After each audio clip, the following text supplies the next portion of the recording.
guess. Yes. Yeah.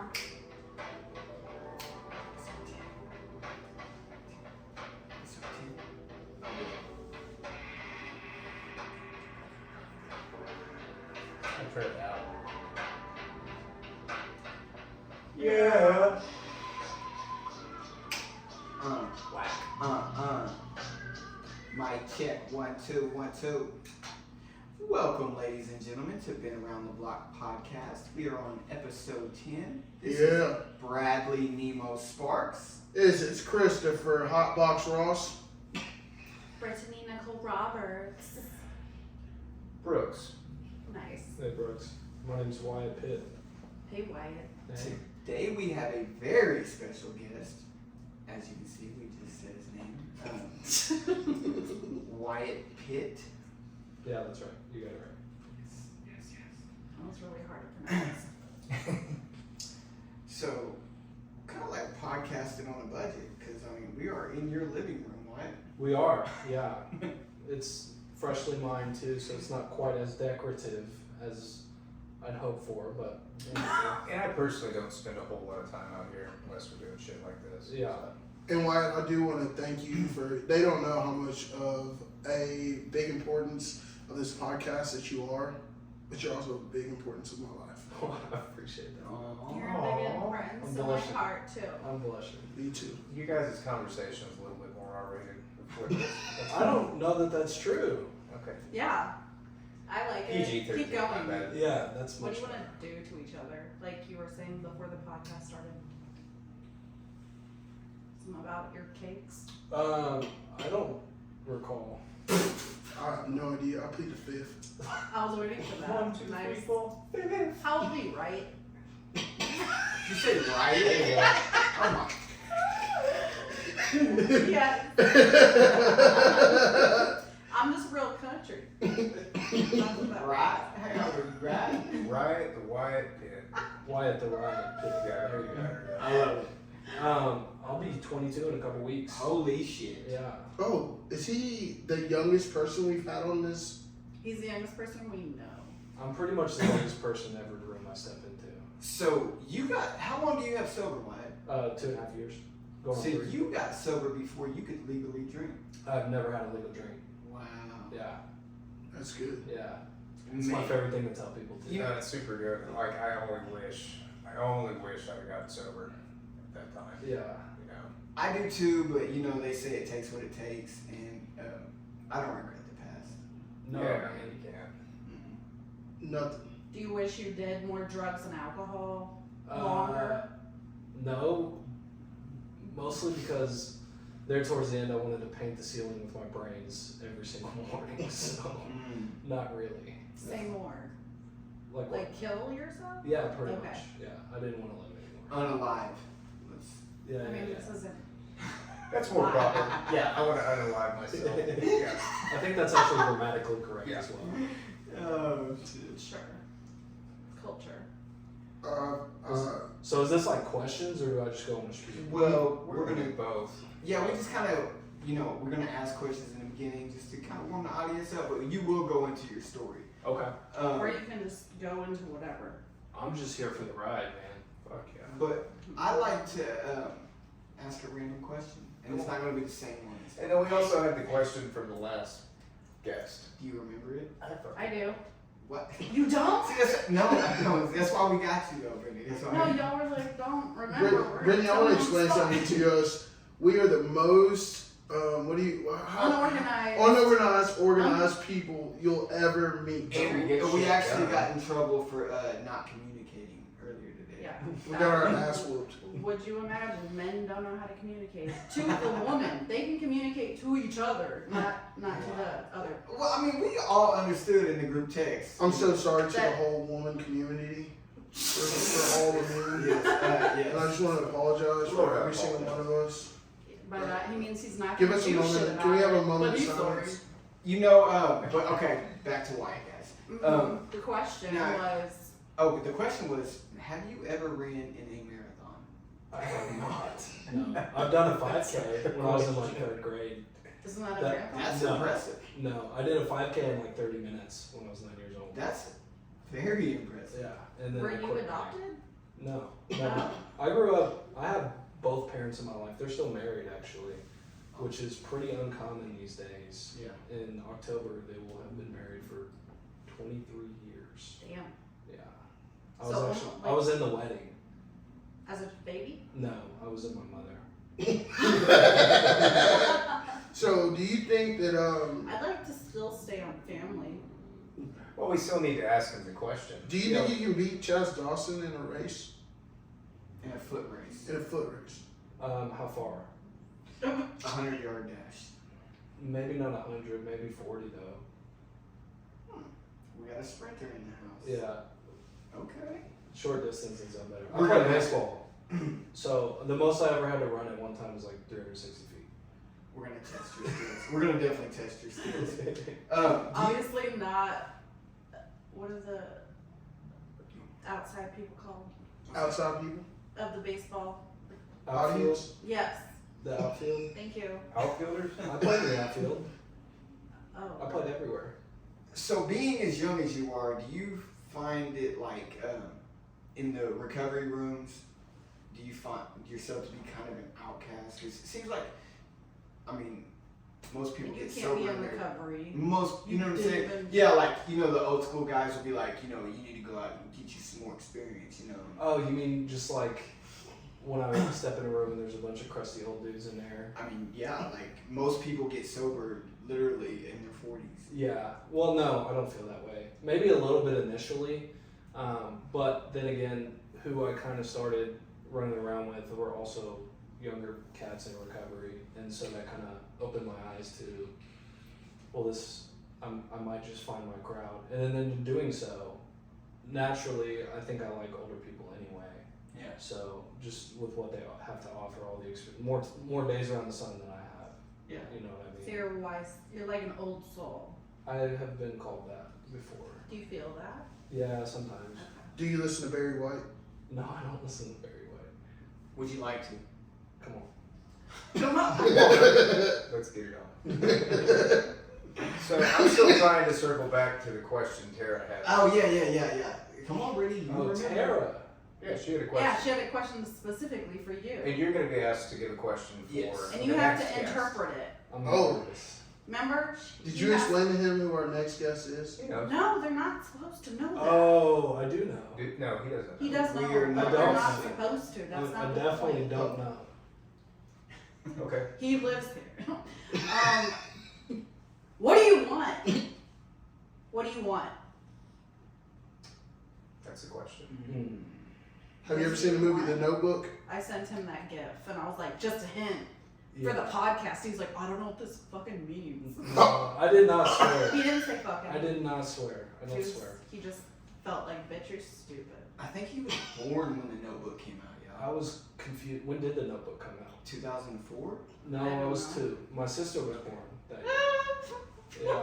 Hey, Sorry. check me on that, bro. I'll do it right now. Yeah. Yeah. Oh my Yeah. god. Archives. Get it, Jamie. Well, that's my favorite movie. That's a good one. I Yeah. sent him the gif of like, what do you want? I think I've actually seen the Notebook before. I sent you It's a a gif. sweet little movie. So good.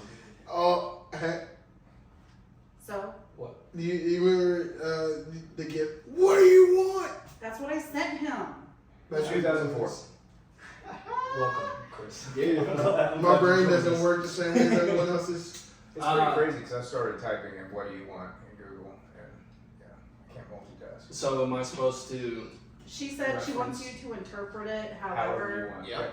Okay. What do you want in life? What do you want for you? What do you want? What do you want What do you today? want? I think really, so I can answer this a few ways too.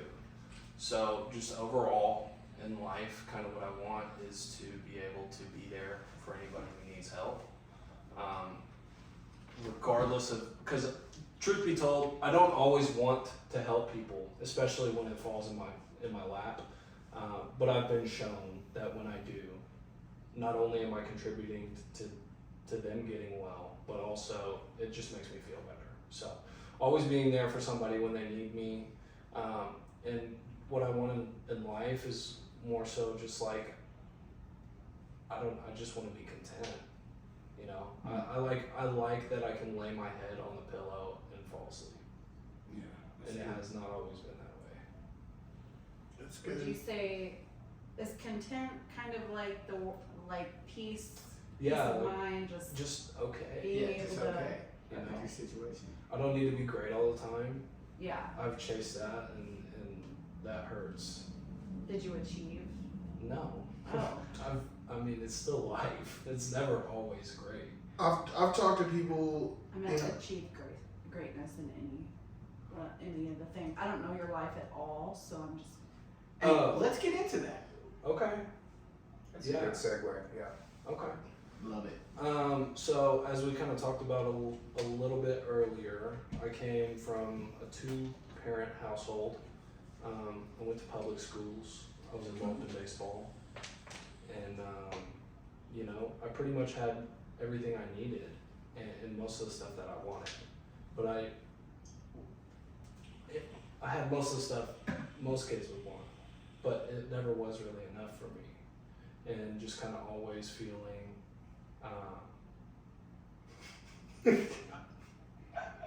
Nothing. Sorry. It's Sorry. Brittany's fault. I blew it. What? Back to me. I vaped, I guess. My audience. I never felt okay. Like there was always a piece missing for me. Skin never really fit right. You know, I always just sought belonging amongst friends, and I always could find different groups of friends that offered different stuff. Not particularly drugs and alcohol, but I mean, I was in honors classes and stuff when I was going through school. I did well in school, but I just never could really find my crowd, just because I always just internally kind of felt different. But I used sports and stuff as an outlet. I got actually pretty decent at baseball. Had an opportunity to go play at Randall University and more, but I chose a different path. And so I did not end up going to school. I chose the scale instead. And so I started moving weight, and did that for a little bit. But kind of getting into drugs and alcohol, I took my first drink when I was 12. And then from there, smoked weed a little later, and then I started getting into Xanax, and I would take my mom's whole script. After she brought it home from CVS, I'd swipe it, and she'd ask me where she put them. Damn. And then I told her if she didn't take so many, she'd remember. Oh, Yeah. gaslighting. Just to give you an as a idea. motherfucker. And you can have seizures detoxing off of those. Yeah. And I sold them too, but I loved the way Xanax made me feel. It kind of quieted all voices. Yeah. Did you have blackouts? All the time. Did you like to steal? When you I were love like, to steal. Oh, I stole on blackouts too. I didn't listen, that's a Xanax thing. Here's the thing though, is I What kind are of you- liked stealing before taking Xanax. Right. Okay, yeah. Just because of the thrill. I still like stealing. Nemo hates me. Yeah, I still don't- I mean, for- I'm I pay so- my taxes now. Yes. I do everything legally. I'm just like, fuck this corporation and Casey's, I guess, today. On cue. It was Casey's. It was on cue. Whatever. To each Same their own. thing. I purchase all my stuff from Casey's and on Q. I buy all my stuff too. Wait. But that is because I stole so much for so long. Right. And even if I were to take like a Slim Jim, bro, and pocket it, I would feel Conviction. I'd feel so awful. That's how you know God's working in your Dude, life. I'd feel so gross. Like I have this story that I share with people. Sometimes if like I'm in a rush and I'm throwing away a piece of trash, I kind of just flick it and it misses the trash bag. I just start to walk away and I get that little burning voice in my head that makes me go around and turn and pick it up. See, I have that. That's good stuff. And it's like the smallest stuff. If I don't do it the best way I know how to do it, then I feel gross. It's like the saying, put the cart back. Yeah, take the Yes, parts of the bag. motherfucker. You So you're how old when you get into Xanax? know, 15. Okay. I started taking Xanax. 15. Start stealing on the Xanax, and then what? Are you what is having that? sex too? Yeah, I started having sex earlier than that. 12. 14. Okay. Yeah. So I was a freshman in high school. It's about average. Yeah. Age. I mean, yeah, So for a dude. Oh my God, my Not daughter's me. gonna be 14 this year. Think about it, don't think about it. Don't I think didn't about want to hear it, dude. I'm My sorry. daughter's gonna be 18 this it. year, Yours has bro. been doing stuff. Mine too. wow. Just kidding, they're all innocent, big, like flowers. I don't know. Anyways, anyways. Your parents, you felt you couldn't find, I don't know, something that people from different groups could provide. Sports were an outlet. Drugs were, I guess, the fill you couldn't find. Yeah. So they kind of, drugs and alcohol kind of just made me feel whole and complete. It was that missing piece that I looked for. But the thing about that is it was an ever fleeting feeling. So it never really stayed. My parents were very good to me. They really, they struggled for a while once I started getting into everything because I would kind of use them, weaponize them against. It's a miracle that they're still together. That's a testament to their love for one another. Between my sister and I, we put them through the ringer, seriously. When I was 17, my sister ran away for about 6 months, and she came home pregnant. And Older? She's younger. Yeah, I only have a younger sister, so she was 14 and 15, and we just had no clue where she was at. And then I'd have people at school asking me, where's your sister? And then I would just tell her I don't know, and they'd be like, well, when she's coming back? And I'd be like, well, I don't know. And I can say, we can joke about it now, but at the time that was something that was really hard because I was like my best friend for so long, and I would definitely say that kind of helped to exacerbate my drug use a little bit. Started playing with some different stuff, hallucinogens and stuff like that, and drinking more, and obviously smoking weed all the time, every single day, and just still looking for outlets. Quit baseball there for a little bit just because I figured I can't. Fuck it. Yeah, I don't really care anymore. Yeah. Are you a junior or senior at this time? I was a junior. Okay. Yeah, I was a junior in high school. I like to follow a timeline. That's Yeah, junior in high school. Sorry, it's gonna be a little scattered. No, you're good. Just like my brain. I have a Swiss cheese brain. Seriously. So that was actually around the time I started selling drugs too. I kind of got my in with some mushrooms. I found a really good guy for mushrooms, and I'd get these big. Are y'all still living in Moore at this time? No, I've never lived in Moore. Oh, okay. So I grew up in Bethany. Yeah, you said you had an opportunity to go to college in Gotcha. Yeah. Gotcha. That's what it is. Yeah. Okay. So I lived in Bethany, went to Putnam City schools, So economically, PCO. You went PCO. I went to West. Oh, really? Yeah. Hood. You Yeah, went to I the went to hood. West. CC. I Okay. mean, but your parents are together, they love their They're together. children, Yeah, give they're- you everything you want. Pretty, not everything, but a lot. Materially. Yeah, they give it. I mean, they were loving parents, and they were always there, and they encouraged that I speak to them, or communicate with them. But I just never felt like I could. There's just kind of a disconnect there. Like the perception, whatever you took as a child was like, I can't.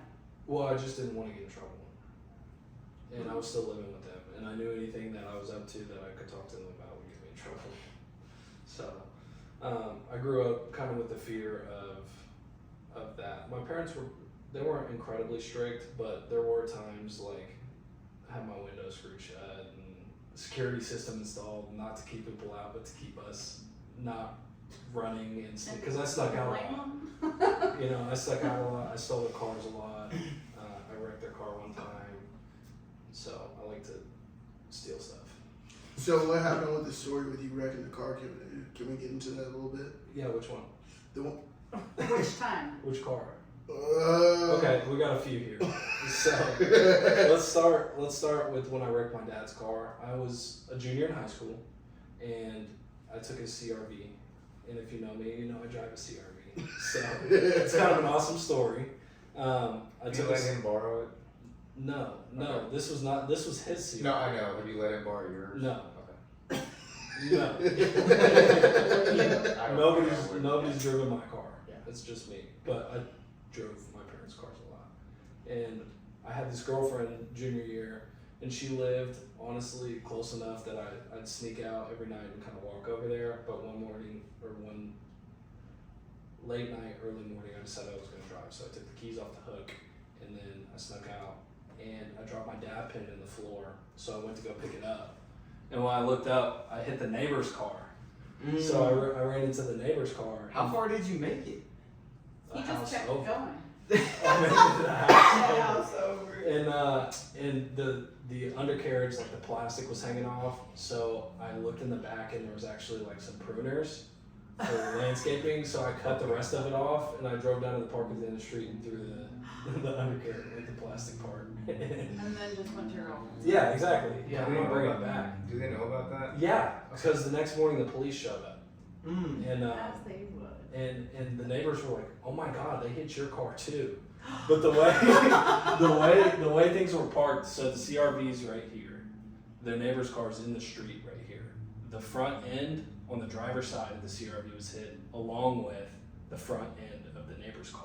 So it wouldn't have even made sense for them to hit here, come out, turn around and hit them. And they're like, the paint transfer in this camera ring Yeah. kind of shows. And this little I bit. actually did, surprisingly enough, ended up copying to that. And I, for whatever reason, I do have a conscience, which has gotten me into a lot of trouble too. And I did tell the police, hey, this was me. Did something happen to you? No. Okay. Yeah, nothing happened. Okay. But I do like to wreck cars. I'm pretty good at that too. I had a truck, Ram 1500, 2004 Ram 1500 crew cab, loaded out all electric. Did and- you buy it? No, it was actually given to me, and my parents had it Okay. for a long time, and they gave it to me, and I treated it like shit. And one time on 23rd in Meridian, I had a bag of mushrooms on me. I just bought. I told my parents I was going to Popeyes to get a sandwich, which I was. I went and got that sandwich. It was when they first came out. This was like 2020, so I'd already graduated, and It was so long ago. yeah, I don't have that many years. I know. I'm sorry. I'm So sorry. it was long ago. In your life.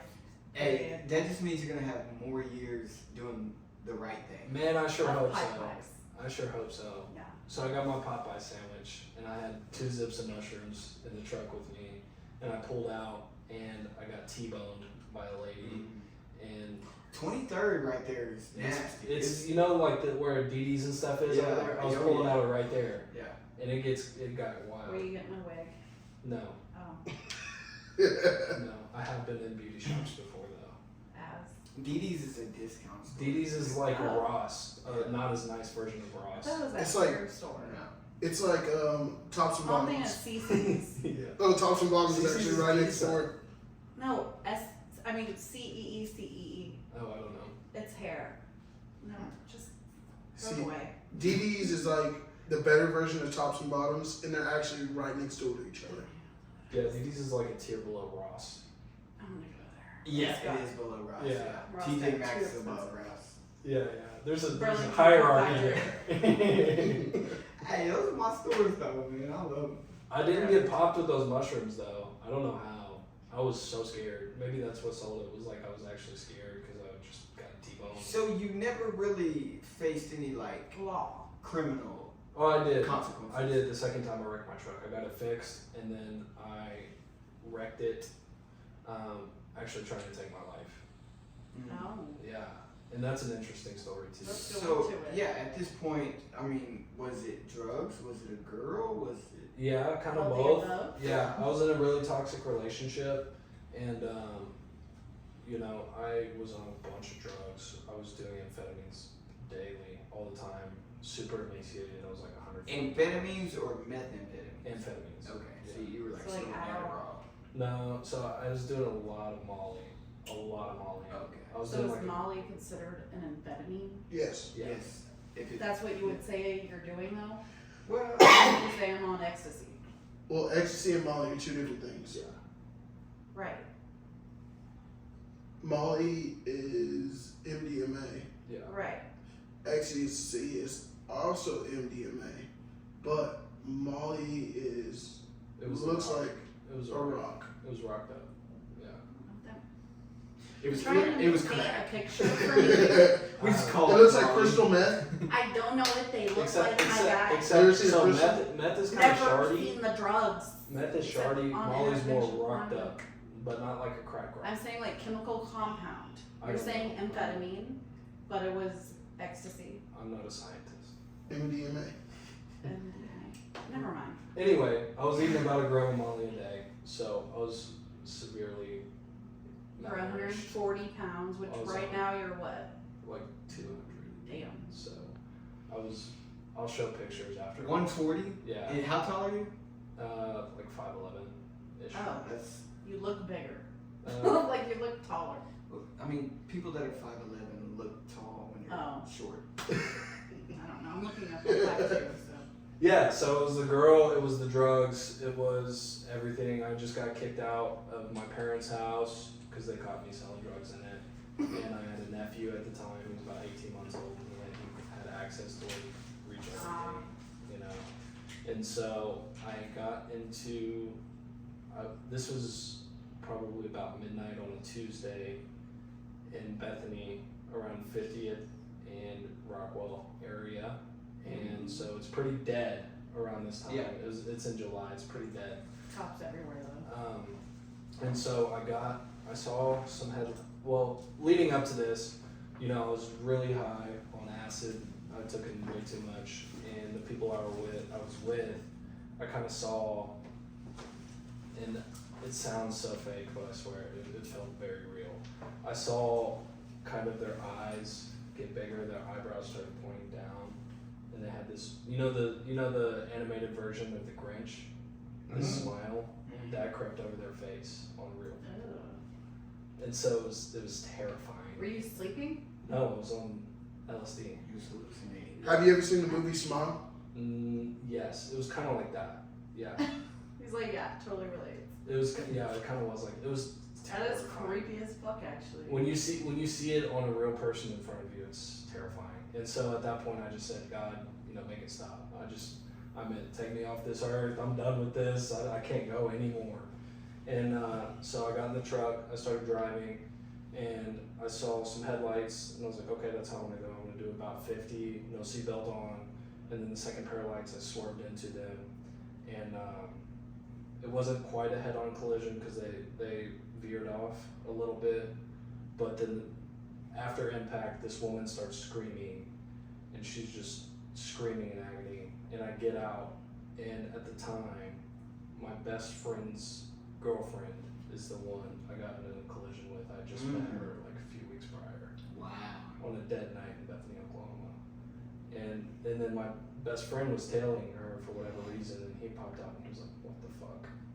You know, and I was like, I just remember muttering the words, what have I done? You know, because I thought, unbeknownst to me, I was not in purgatory. I thought I was in purgatory and all the good people had left and just the heathens were left back here on the planet. So I saw them, and they're married now, actually. They ended up getting married. She hated me for a long time. So I went to treatment, you know, and from there, I just I didn't really want to go to treatment, but I figured it was better than going to prison. Was that the option given to you? Yeah, because I also in the truck had 46 hits of LSD, so just shy of a trafficking charge. That's not considered. No, it's not trafficking. What? If I wouldn't have done acid, I would have gotten a trafficking charge. But I didn't get trafficking, I just got a distribution charge and a DUI. And I went to Oklahoma County on acid. So no charges for the crash? No, they just give you DUI? no, they give you DUI, but I think what they put on the citation is failure to devote full time and attention. Wow. Yeah. So you go to Oklahoma County, do you bond right out? I bonded out, yeah. My parents combed my room, rightfully so. They didn't know if the police were about to knock on the door with the infant in the home. They found all my drug money and they paid my bond with my drug money. And for our listeners out there, Oklahoma County is one of the worst county jails to go to. Yeah, it's pretty rough. And LSD, I imagine, did not make it any better. It was a terrifying. Did you make it up to a floor? Yeah, I Yeah. went to, I want to say 10. Probably. So just like processing still, but I was Is in the that 10th orange. where everybody goes? Yeah, I'm not sure because I bonded like pretty immediate, but I'm not fast enough to not be eaten up by bed bugs and nasty stuff. Well, I think you're talking about holding, right? Yeah, Well- yeah, not everybody goes to 10th floor. Well, Oklahoma County now, ever since COVID started, they started having quarantine floors on 4A and 4B. It's quarantine, and then up on 10C is quarantine also. They have 3 quarantine pods. They did last time I was there, and that was During 2021.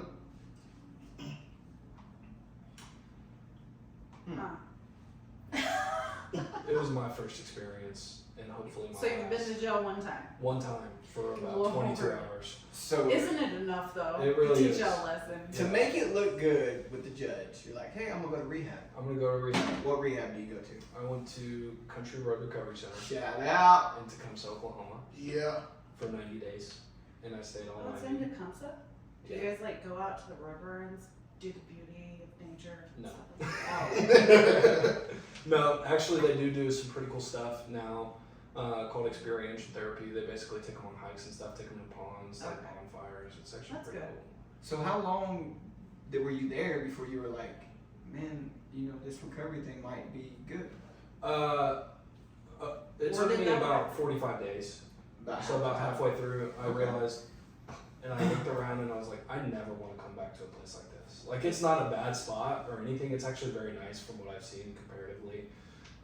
But just being in like an institution setting like Right. that, Yeah. I was like, I never ever want to make it back to a place like this. And I looked around and there were people that had been there previously, and there were people that So had been many to times. other spots a lot. And I just kind of put 2 and 2 together, like, this is not going to get any better, dude. And people were saying it's not even as good as how you walk through the door. I was like, okay, it's not going to get any better at all. Wise words. Yeah. So about halfway through, and then they talked to me about sober living and stuff, and I was like, that's another thing I really don't want to do. Sign me up. You know what I mean? Clearly, I don't know what I'm doing. Right. Look, I'm in rehab. Look, I'm a baby. Yeah. I'm in rehab at 19, which takes some work. You know what I mean? So after you, you went to recovery and everything, did you happen to have any more experiences, like, dealing with people, like trying to help people and deal with the whole situation of because after you go through that little process, and when was your first experience on trying to help someone? Okay. Yeah, I got you. Well, I mean, Like during the recovery. probably there, and just helping out in little ways. Making people feel a little bit more at home, because it's scary, man. Especially if you haven't been before. I don't know if it's scary for everyone. I was terrified when I went, just because I didn't know what was up, what was down, and I was just perplexed. So probably there, just making people feel comfortable. After that, really, that kind of just sparked something in me where I realized it really does feel kind of good to get back to people, especially the ones that are really in a hole. And for me, my experience has been, it's not just the people that are on their first or second day sober. They could be sober like 10, 15 years and be really struggling. For sure. Because it's still, it doesn't go away. Life on life terms. That's right. Yeah. That's right. And so, got out of there, sober living, started working at a hose shop, which I always have to clarify because people think I was not a pimp. A hose shop, like hydraulic hose. I'd stuff fittings on hoses and crimp them and put them in boxes. Did you get to move back in with mom and dad? Or No. I thought about it though. Did you go to sober living? I did. Okay. Yeah. Good choice. My plan while I was in treatment was to move back in with my parents if and when that didn't end up working out. I was gonna move back in with my toxic ex-girlfriend and her parents. That was my master plan. And so. my So you and the counselor- toxic ex that you tried to die over were still together? No, I didn't try to die over her. I just. You know what I mean. Yeah, and I was the only one in the vehicle too. So there's just something about any of you that have been through toxic relationships before, which I'm sure is everybody in this room knows, that there's something so inviting about It's taking that comfortable. back. Yes, yeah, about jumping right back into it. And I was riding her while I was in there and stuff. I ended up hanging out with her a few times after I got out. Was she all that sober stuff. or was No. she using too? No, Oh, okay. she was getting high with me, and she told me that she was gonna be sober for a little bit. I didn't really expect her to, and then I found out that she was pregnant after I got out of treatment from me. And yeah. Dun, dun, dun. Dun, dun, Does everyone else know this except for me? I didn't know. Oh. Yeah, so I found out she was pregnant. I knocked her up after I got out of treatment, and then I kind of was like, listen, we can co-parent, but this is not going to work. And then she just kind of ghosted me and left me not knowing what she was going to do. And then I found out later that, She got a Swiss Mortion. yeah, basically, which Is hurts. the best. Yeah, but it does. You wouldn't think it hurts the man as much as it does, but it does. You know, that was pain. That was one of the challenges I first faced in sobriety. That was something that was really difficult for me. And then I got, lo and behold, another girlfriend who I met actually working over here at Kitchen when I took that job a few months into being in sober living and stuff. So I was working 7 days a week, attending, my 12-step fellowship meetings and hanging out with my guys, and had this girl, and just kind of fell head over heels for her.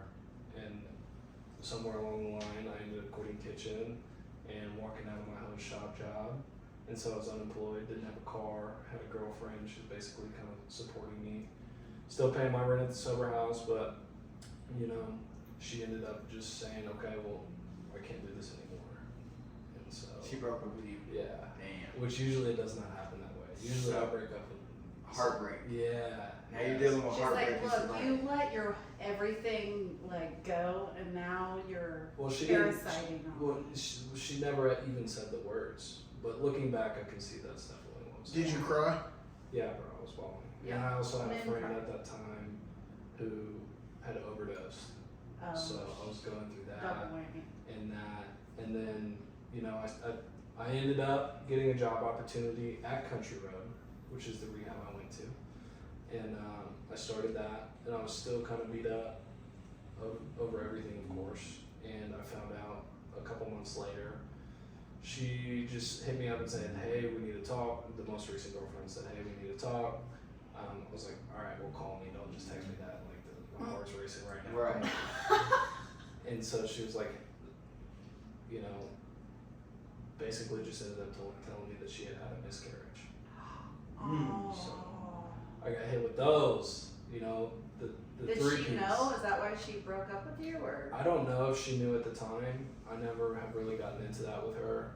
So you but didn't get to actually talk to her. no, and I didn't find out about the miscarriage until months after. So I was just kind of in the dark. So it kind of just hit me. Right when she So told me. you get hit with this 3-piece. How do you deal with that in recovery without drinking or using? It's hard, bro. What did you do? I was fortunate. Fortunately, I was plugged in. I had a fellowship about me who brought me in. I was honest with them. I told them what was going on. Told them I was So you really talked concerned. about it. Talked to people about it, and I started working. Started working on myself. Started going to the gym, which is not a substitute for those listening. It's not a substitute, but it definitely doesn't hurt. And just kind of threw myself into recovery and what that looked like and helping people. And at the time, all I really wanted to do was sit and stew and feel sorry for myself. Mm-hmm. But I chose to finally get up and take some action and do some stuff I didn't want to do. See, I call those tests. And me early in my recovery, I got hit with a 3-piece too, and I leaned heavily on my brothers in recovery. But like you said, man, I had tools in the bag, Yeah. from working the steps, and man, it's just for people in recovery listening, if You you don't are have not to be in recovery for steps. true, but if you are not actively working your steps, jump into them. What are you waiting for? I promise. The cool part about them too that I found in my story is they trump just drugs and alcohol. Like, you can apply them to any facet of your life. Facts. And it will always get better. Facts. Every single time. And it doesn't seem like it would, for me, I just gotta apply the principles that I learned Consistency. to everything. Time. Whether it be at work or within my relationships with family or friends or whoever, and that's stuff that I'm working on even today. And Or just self-reflection. yeah, or just look at, you know, taking an inventory of myself and seeing where I'm at, looking at the facts. Mm-hmm. So you've you mentioned that, you know, you took your job at Country Roads. Yeah. Whenever you first got into it, what was because I know you, and I've seen a light come on that turned a light on in me in my life and stuff like that. When did that super, you know what I'm talking about, that super light, the light that made it where you Run shit.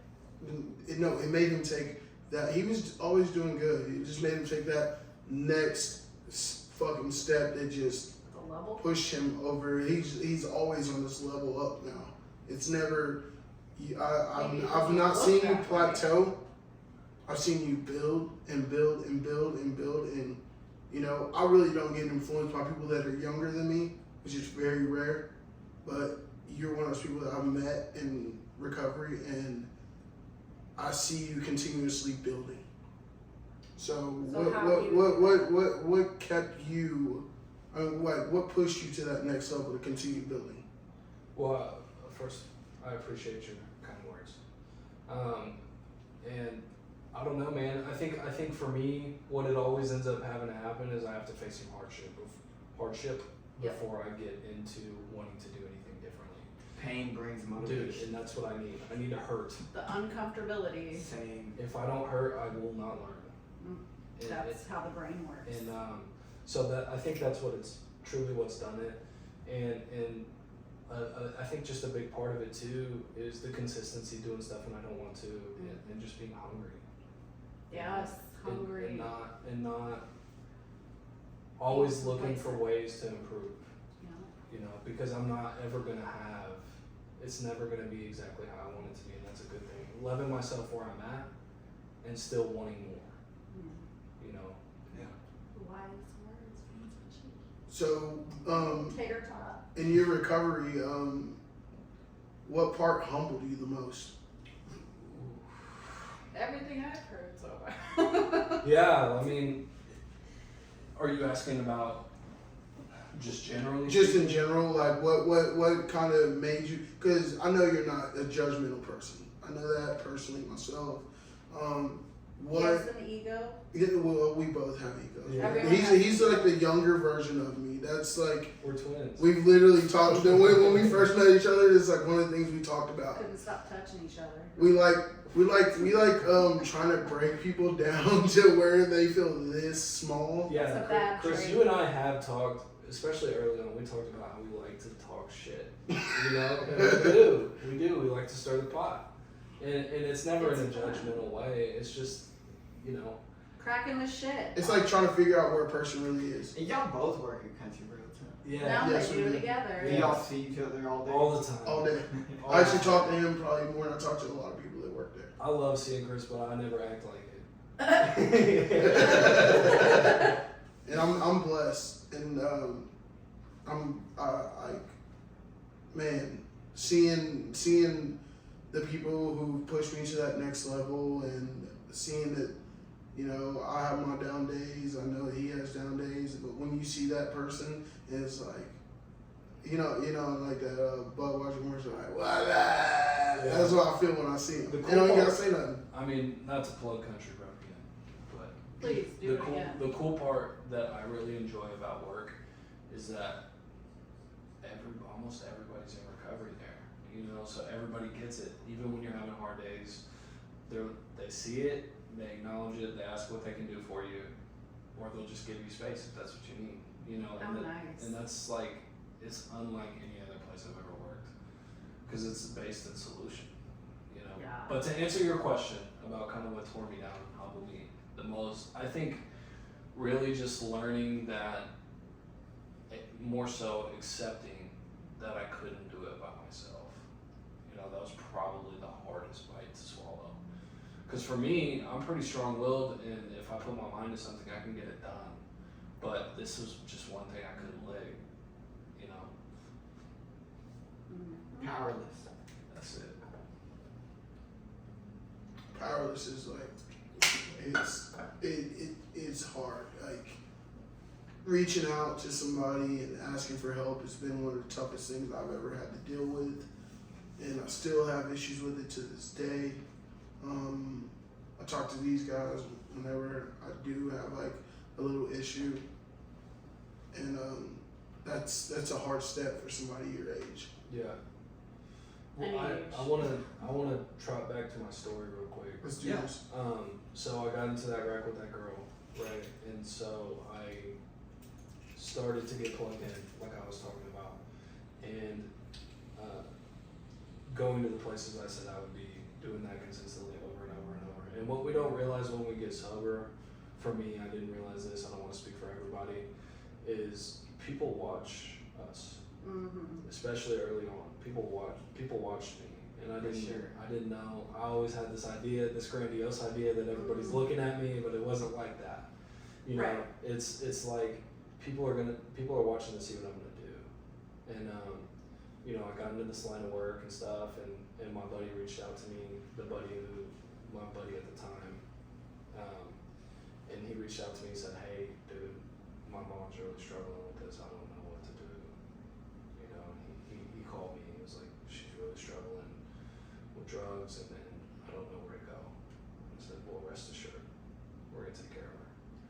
And so How nice to probably hear that. it was extremely humbling, you know, and he always would check on me and stuff, and he loves me deeply to this day, and I to him, and we'll go a few months without talking, not on any, not Just living life. just in our own world, you know, and then we'll pick You right don't back talk. up, and then we'll pick right back up It's where like we you left never off. took a break. Yeah, exactly, and that's like some pretty real friendship that I haven't really.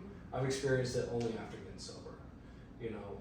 And anyway, when he called me about his mom, he said, you know, Emily and I are engaged now because he had just proposed. I said, yeah, I saw it on Facebook, you kneeling on the beach, and he was like, how would you like to be the best man at my wedding? Dun, dun, dun. Man, that's good. And I just, Look at God work. I was at a loss, dude.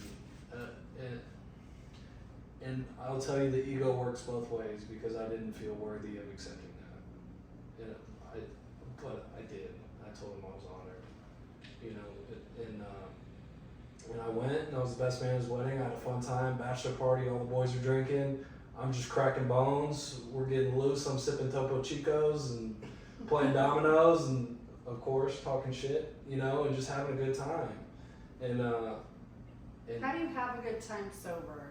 When I think you have to learn how. how do you learn? You mix with you. It all starts with connection. You have to have connections. What if you're to other people. awkward? I have more fun sober. You have to throw yourself into uncomfortable situations, especially when you see people having fun. You know they're sober. You ask if you can come along. Nobody's gonna tell you no. Nobody gatekeeps fun and sobriety. That's what I've learned. You know, everybody wants the more the merrier for real. For real. You know. So just ask. Yeah. People having fun. And that awkward feeling you're feeling when you go, don't think there's not a bunch of other people feeling the same way. Even if they seem like they're having Yeah. fun. And you kind of learn. You make friends. Like mirror You let kind of loose. maybe. Yeah, and it just happens at some point. It's like it just comes on effortlessly. You know, like me and Chris. Me and Brooks. We just chop it up and have a good time. We just had a blast right before this podcast. We did invite I you. mean, no one. I was invited. Yes, I was He invited. had to do laundry I because was he doesn't fully have clothed. a. Everybody I talked to, I'm open. And I think what that is just like I can't keep secrets anymore, man. I've tried keeping secrets while being sober, and it's just. Isn't it just easier to be honest It's- all the time? Yeah, and then you Says learn. the girl that was stealing from On Cue. I didn't say I'm not stealing. No shade. If they would have been like, hey, did you steal that? And I'm like, well, oops. And then I would have paid for it, but nobody cares because they ain't getting paid. The thing Fuck is, the corporation. the thing Like, about being honest too is you're so afraid. For me, I'm so afraid of being judged if I tell the truth, and then every time I do, I'm met with love. It's like someone's gonna find out who I really am. Yeah, Yeah. and they know already. Right. Because it's them Because you're too. honest. Yeah. But So it's an irrational fear. yeah, of course. Okay. Pretty much all my fears anymore are irrational. Yes. You know, So because judgment. I'm always taken care of every time. Amen. Every time. I like that. It's never not been okay. It always ends up okay. She can't wrap her head around that. No, it's just I feel like because you have support that's outside of family, and then you have recovery, like I don't know, support, a community or whatever. It helps. That just sounds. That's like a lot of support. Yeah. So if you're someone that doesn't have like just a baseline family, like I don't know, you're not living in a city you're from or don't have friends, it just seems like it'd be really a lot more difficult to navigate, to have that, I don't know, feel safe, Sure. comfortable, whatever. Anybody not have that, I guess? Well, two of these guys sitting here aren't from here. I don't really mean the not from here, I mean like just not having family. His family's Can in here. we talk about, Well, I mean, you have said family. your Yeah, mom I got- passed away. I have family, yeah. Yeah, all my family's in Tulsa. so, and This is my there's family. stuff going on. This is my family. What Yeah. a family. I can see what you mean, Brittany. Yeah.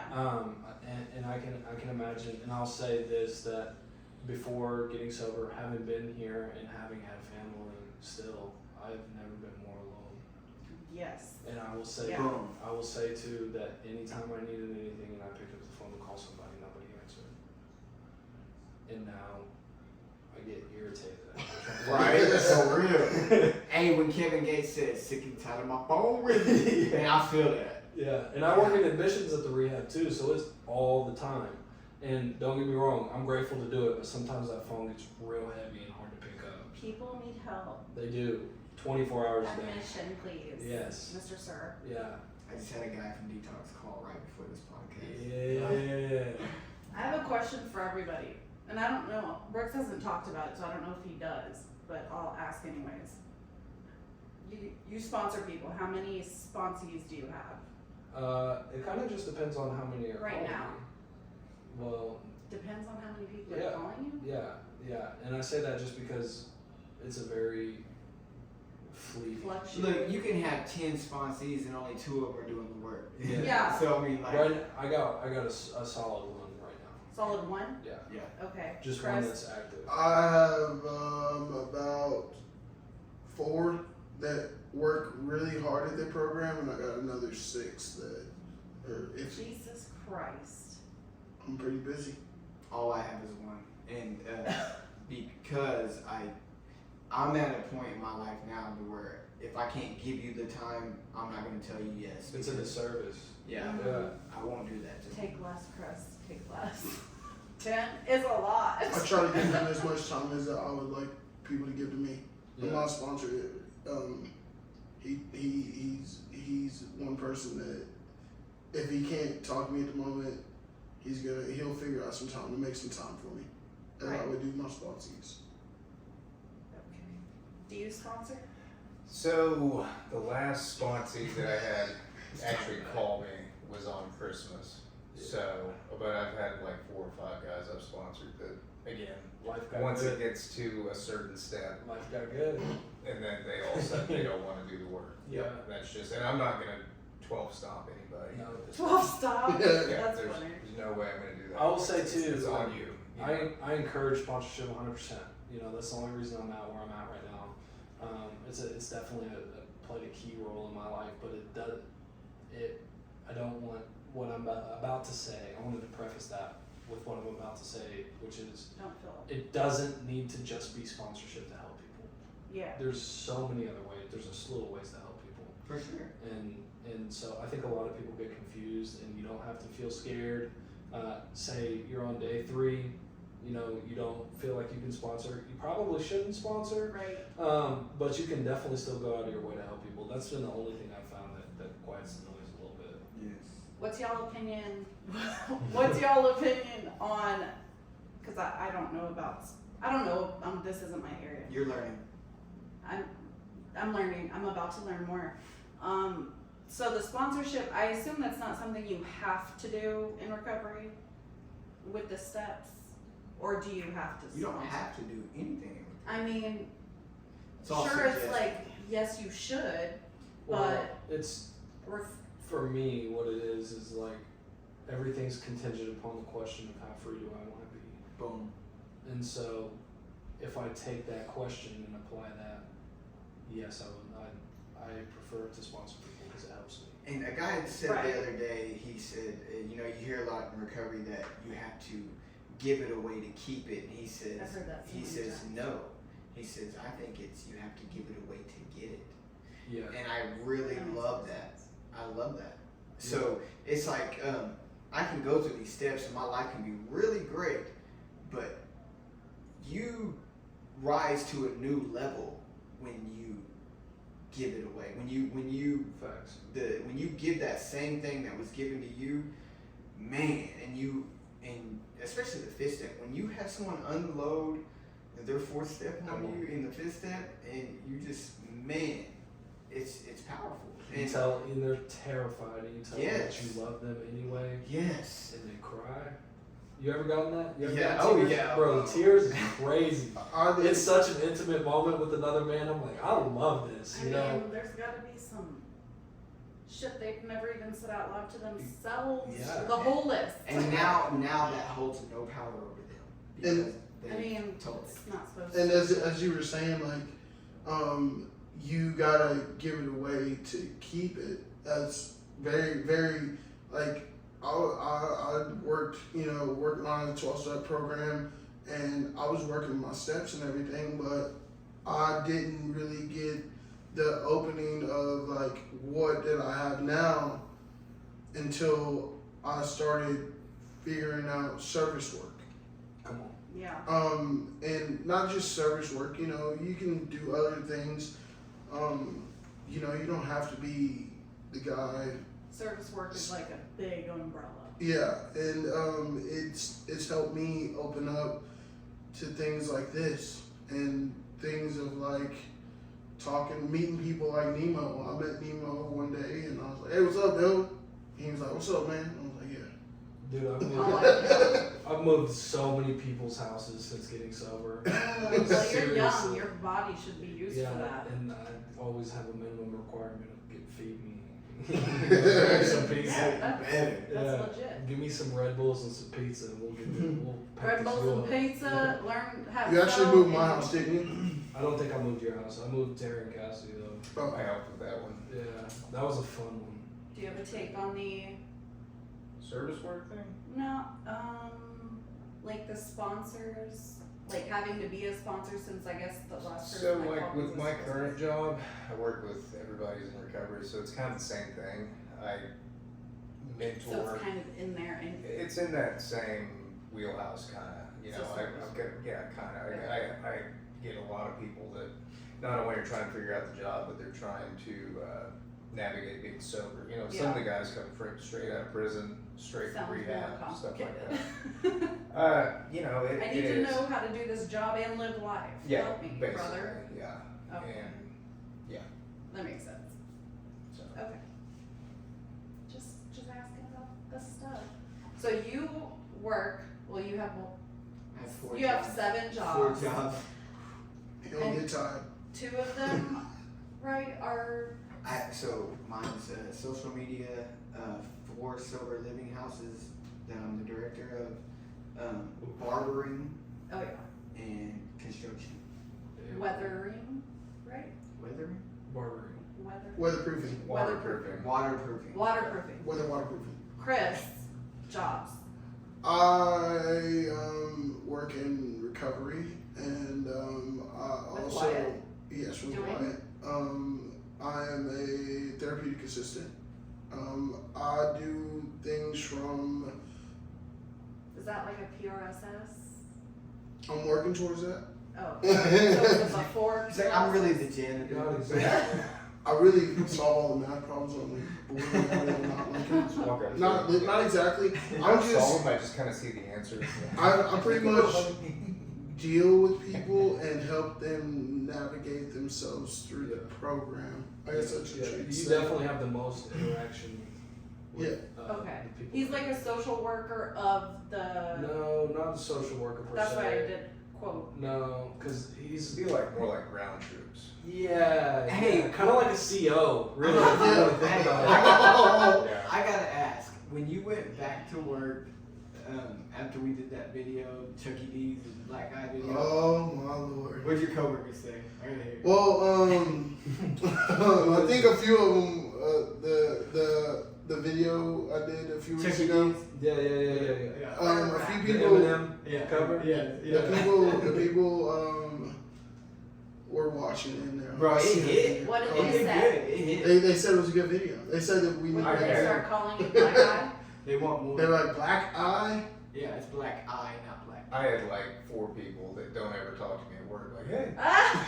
Respect, brother. You doing that video now? I did get like Really? 400 likes on Facebook, which is Who cares about the likes? I mean, like Real people life to your interaction. to you. no, I'm talking about like my actual friends that liked it. They came up. gave You me have a like thumbs up. 5,000 like on Facebook, so I don't care. It's not that many.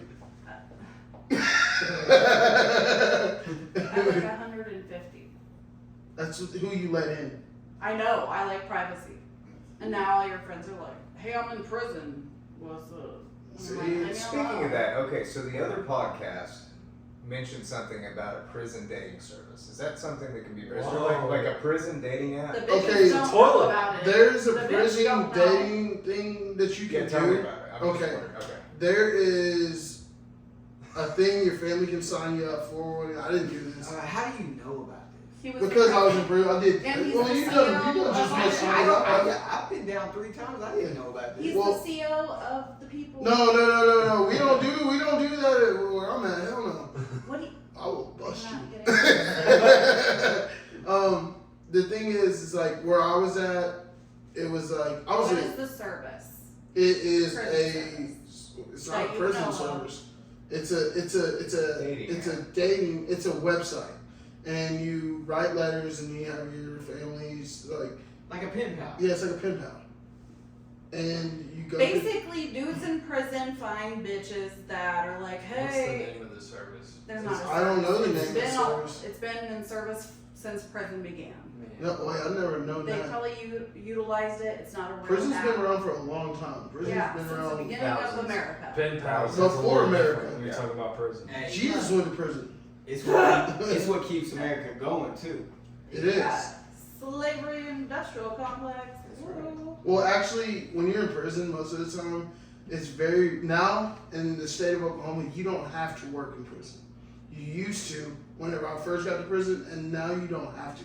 It's not no free say rules. Most of the time, people in prison are just sitting around. I don't. Okay. I'm not even gonna engage I'm just any saying. of this conversation. I'm Guys, my Well, wife's yeah. calling. I'm gonna step aside. Yeah, for a you second. could take that for sure. He's probably grounded, you guys. You can go in my room, Nemo, if you want to. So Wyatt, do you have? Would you say second chick was the adult love of your life, or was the toxic one? I guess would be your first one. I'd have to say Technically. between the two of them, the second one definitely hurt more. You know. It was real, or Yeah, that's honestly that's probably the most painful breakup I've ever been through. I are don't know you if it's- single? Yeah. Okay. And me and you have had conversations about, being single and stuff like that. And, Which sounded like what? well, it was just like, what, like, are you looking for this? Are you looking for that? How did it feel the last time we did this? How did it feel the last time we did that? And he So you pretty much compared broke it down in stories? no, we didn't compare stories. It was just Oh. it was just like questions that you asked. It was almost kind of therapeutic. Yeah, it was in a way. really good. It was like we got to sit there and talk to each other for like 20 minutes about something that I really. Your experiences. Yeah, Yeah. yeah, and I think a lot of what that conversation was, if I remember correctly, which remember I got Swiss cheese brain. good. So, Eh. a lot of it for me, I know I don't want to speak for you, but it's just like I need to really learn who I am and learn how to love myself completely before I can give myself to someone else. Learn what I care about too. Learn what I'm looking for. I want to have a lot of the qualities that I want in a partner. Right. You know, and so for me to jump in kind of preemptively, that's just as I've tested a means of destruction. You know, for all parties involved. So. I mean, just for the record, you don't have Swiss cheese brain. Your brain doesn't stop developing until you're 25, and you are just a sponge right now. I am. You're a sponge. You're not Definitely. a Swiss. Okay. Sponges have holes in them too. You good, Nemo? But I mean, Can you come back next week? Well, it's not Mother's Day, but are you grounded? Is next week Mother's Day? No. 2 no, weeks. it's the 5th. Cinco de Mayo. Okay. Oh yeah, I can come not on Mother's Day, but yeah. Mother's Day, I we're not do. doing anything. I am coming next week. So- I am gonna. Are we closing right now? This is, I guess, discussion afterwards. Do I ask my question? Well, great then. Yeah, so what's the question that you have for the next guest? Oh, do we have a list of ones that have been asked? I don't want to ask the same one twice. I doubt it's I gonna doubt be it's, on it there. doesn't matter because it's an impersonation. I want to know what has been the most difficult thing you faced in sobriety, and what were the means you used to kind of get through that. That's a good one. Think that- The Remember means- that, Brittany. I Someone write it literally down. Put it in. listened to this after multiple times actually. So okay, well, but also I had a good time. This is you good. I have gave fun. us a good time. Today's been an amazing day. Yeah. Hey, it's been fun. What we definitely want to do is we want to do a follow-up episode with you at some point. Yeah, for sure. Yeah. I mean, I'm sure I know where to find you guys.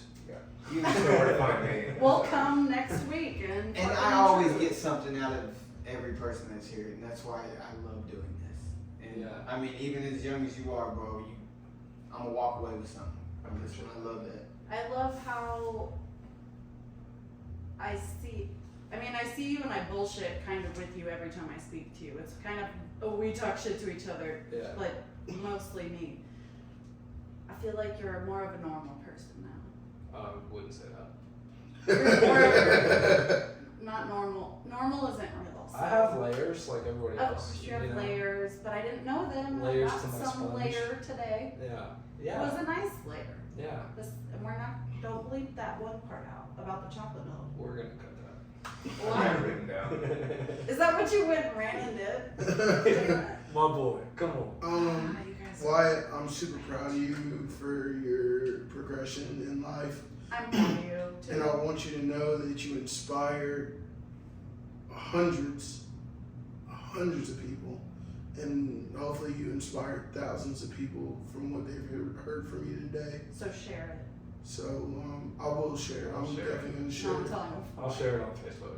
Now, It'll reach all 260 of my friends. Yeah, 150 I'm gonna go home before I Get some trouble. Oh, you, okay. Yeah. Alright, well, Appreciate you, Wyatt. Brooke Yeah. loves you, Chris. love you, bro. All of us. Thank you guys for Have having a me. good Thank day. you guys for being on Happy Been Around the Sunday, Block. bye. Alright, see you guys next week. Next week. Bye. Boom. Sounds weird now. Why are you in trouble? Everything. I was supposed to, because she assumed that we were gonna do the podcast earlier. She didn't. I'm issues. So kind of like my assumption. Yeah, both you women, man. I swear. No, it's always all just women. details.